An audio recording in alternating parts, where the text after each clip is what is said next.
Hello everyone, welcome back to another video. फिलहाल हम सबके हाथ बोरुटो 2 ब्लू वोर्टेक्स का चैप्टर 3 का स्पॉइलर लग चुका है।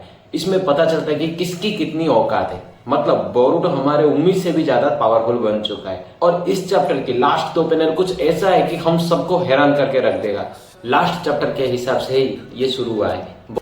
हमारे साथ साथ कोड को भी पता नहीं है कि ये क्या है। वो सोच रहा है कि एक वैनिशिंग रासेंगान है या फिर कुछ और है जो दिख नहीं रहा है, पर दूर से वो हमला करने वाला है वो सोच रहा है। सो इसीलिए वो डायरेक्टली अटैक नहीं करता है, पहले वो क्लो मार्क बिछाता है। कोड अपने क्लो मार्क के जरिए पीछे से अटैक करता है, बट बोरुटो अपने पैर से ऊपर तक कुछ राउंड राउंड चक्रा जैसा अपने चारों तरफ घुमा रहा है। जैसे ही वो पीछे से अटैक करता है, बोरुटो पीछे घूम के उस पर काउंटर अटैक कर देता है, बट कोड उसे अपने लेफ्ट हैंड के जरिए पकड़ लेता है। बोरुटो कोड के अटैक्स को रोकने के लिए अपने तलवार का इस्तेमाल करता है, बिल्कुल सास्के की तरह। कोड बताता है कि छी छी छी, शर्म नहीं आता है, तू बस ओवर कॉन्फिडेंट बंदा है, तेरे से कुछ भी नहीं होता है क्योंकि तेरा अटैक भी मुझे हिट नहीं कर रहा है ठीक से। बोरुटो बताता है तुझे मारना बहुत आसान है और मैं आधा काम कर चुका हूँ। कोड बोरुटो के अटैक्स को रोकने के लिए डायरेक्टली उसके हाथ को पकड़ लिया था। जैसे ही वो पकड़ा, बोरुटो के चारों तरफ जो चक्रा घूम रहा था वो कोड पे ट्रांसफर हो गया अपने हाथ पे।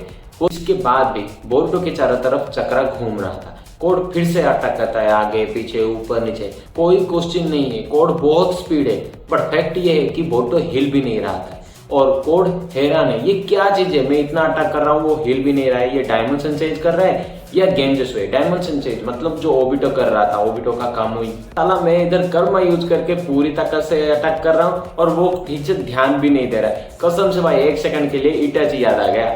कोड सोच में पड़ जाता है कि क्या चल रहा है, उसके सोच से बाहर चल रहा है, वो हिट भी नहीं कर पा रहा है। ठीक उसी वक्त बोरुटो फिर से सेम टेक्निक इस्तेमाल करता है उसके पेट पे, मतलब रासेन उजुई को। जैसे ही वो कोड को मारता है, उसके चारों तरफ जो चक्रा घूम रहा था राउंड राउंड, वो सब कोड पे ट्रांसफर फिर से हो जाता है और कोड बहुत दूर जाके उठ के पड़ता है। फिर हमें आइडा और डायमंड को दिखाते हैं, उन दोनों का भी एंट्री हो गया। आइडा सोचता था कि ये सिंपल टेक्निक है, बट ये कुछ स्ट्रेंज था। डायमंड बताता है कि बोरुटो इस प्लैनेट के रोटेशन को कोड के खिलाफ इस्तेमाल कर रहा है और इन सब के बाद भी कोड खड़ा होता है कुछ सेकंड के लिए और बोरुटो भी थोड़ा बहुत हैरान होता है, पूरा नहीं। इसके बाद धीरे धीरे वो एग्जॉस्ट हो गया कोड और उसे चारों तरफ से राउंड राउंड राउंड सब राउंड ही दिख रहा है। कोड बस 1-2 सेकंड के लिए खड़ा हुआ था, वापस वो नीचे गिर गया जैसे गांजा फूंक रखा हो। कोड बोलता है तूने क्या किया भाई मेरे साथ, जो चारों तरफ घूम ही रहा हूँ। बोरुटो बोलता है ये बस स्ट्राइक बैक है उस प्लैनेट के तरफ से जिस प्लैनेट को तू डिस्ट्रॉय करना चाहता था। ये इसी प्लैनेट का चक्र है जिसे रासेंगान बनाते वक्त एब्जॉर्ब किया गया था। जैसे प्लैनेट रोटेट कर रहा है, बिल्कुल वैसे ही वो तेरे अंदर रोटेट करता रहेगा परमानेंट। जब तक ये प्लैनेट रोटेट करता रहेगा तब तक तेरे अंदर भी रोटेट करता रहेगा, कोई भी नहीं रोक सकता सिवाय मेरे। अपना प्लैनेट को रोटेट करने से बंद करना होगा और उससे पहले तू मर भी जाएगा। जैसे कि बताया था, इसका सिर्फ एक ही इलाज है, इसको डीएक्टिवेट सिर्फ मैं ही कर सकता हूँ। या तो तू मुझे टेंटेल बीस्ट का पता बता दे या फिर यहाँ कुत्ते के मौत मार। पता है तू बेवकूफ है, फिर भी तू ठीक से सोच ले। फिलहाल कोड पहले से भी ज्यादा एग्जॉस्ट हो गया है। ठीक उसी वक्त कावाकी आ जाता है, सिर्फ कावाकी नहीं, इनो, शिकाचो और हिमावारी भी आ जाते हैं। शिकादाई पूछता है कि कोनोहा में बोरुटो तू क्या कर रहा है और कोड के साथ क्या बात कर रहा है? बोरुटो बोलता है भाई हमारा बहुत इंपॉर्टेंट मीटिंग चला है, फिलहाल तू डिस्टर्ब मत कर। कावाकी आते ही कोड के क्लो मार्क्स को सब छोटा कर देता है ताकि वो कहीं भाग के ना जाए। शिकामारू हेडक्वार्टर से कावाकी को कांटेक्ट करता है कि क्या चल रहा है मुझे भी पता नहीं है, बट कोड एग्जॉस्ट हो चुका है, मैं उसके क्लो मार्क्स को छोटा कर चुका हूँ, वो नहीं भाग सकता, मैं चाहूँ तो उसे अभी मार भी सकता हूँ।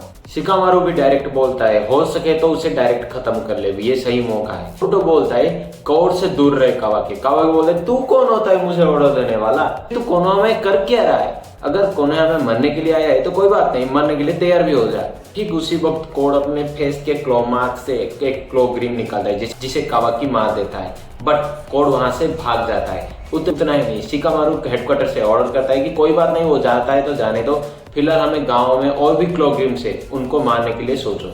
दूसरी तरफ सारदा उस शिनोबी को बचाने की कोशिश करता है जो पेड़ में फंसा हुआ है। वो बोलता है कि ये बिस्ट सिर्फ ओशिकी को डिवोर करते हैं और डिवाइन ट्री में बदलते हैं, मे भी इससे कोई गलती हो गया, वो इसे डिवोर करने की कोशिश किया, बट फैक्ट ये है कि वो अब तक जिंदा है। कावाकी बोरुटो को बोलता है कि 3 साल हो गया है विलेज से जाके और एक क्या हाल बना रखा है, ऐसा लग रहा है कि उचिया का एडॉप्टेड बच्चा बन गया है तू। बोरुटो बोलता है तेरे बोलने के तरीका बिल्कुल भी नहीं बदला है, बट मैं खुश हूँ कि हिमावारी ठीक है। कावाकी बोलता है तू यहाँ क्यों आया है, अपने होम टाउन को डेथ प्लेस बनाना चाहता है क्या? कोई बात नहीं, अगर तू चाहता है तो मैं उसमें हेल्प कर दूंगा। बोरुटो हंसते हुए बोलता है कि होम टाउन में बनना कोई बात नहीं, मर जाऊंगा बट आज नहीं। ऐसे ही कावाकी और बोरुटो के अंदर तू में चल रहा होता है और दूसरी तरफ कोड अपने बेस में पहुंच जाता है जहां टेंटेल को छुपा के रखा है। अब होता है शॉकिंग न्यूज, बोरुटो टोड इस्तेमाल कर रहा है, वो भी कासिनकोजी का। वो कोड के पिछवाड़े पे मतलब उसके पल्लू के पीछे एक टोड छुपा दिया था। जैसे ही वो बेस पे पहुंचा वो कोड को कांटेक्ट कर लिया, मतलब यहाँ पर भी एक टोड है। वो कासिनकोजी के जैसा ही टोड को इस्तेमाल कर रहा है। उस टोड के थ्रू वो कोड के लोकेशन को पता लगा लिया है जहां वो टेंटेल बिस्ट को छुपा रखा था, और कोड उस टेंटेल को डिवाइड करते करते उसे पतला बना दिया। ऐसा लग रहा है कि उसे पोलियो हो गया हो। इसका मतलब क्या बोरुटो कासिनकोजी के अंडर ट्रेन किया था? हमें फिर से वही सब देखने को मिलेगा, टोड समनिंग और सेज मोड।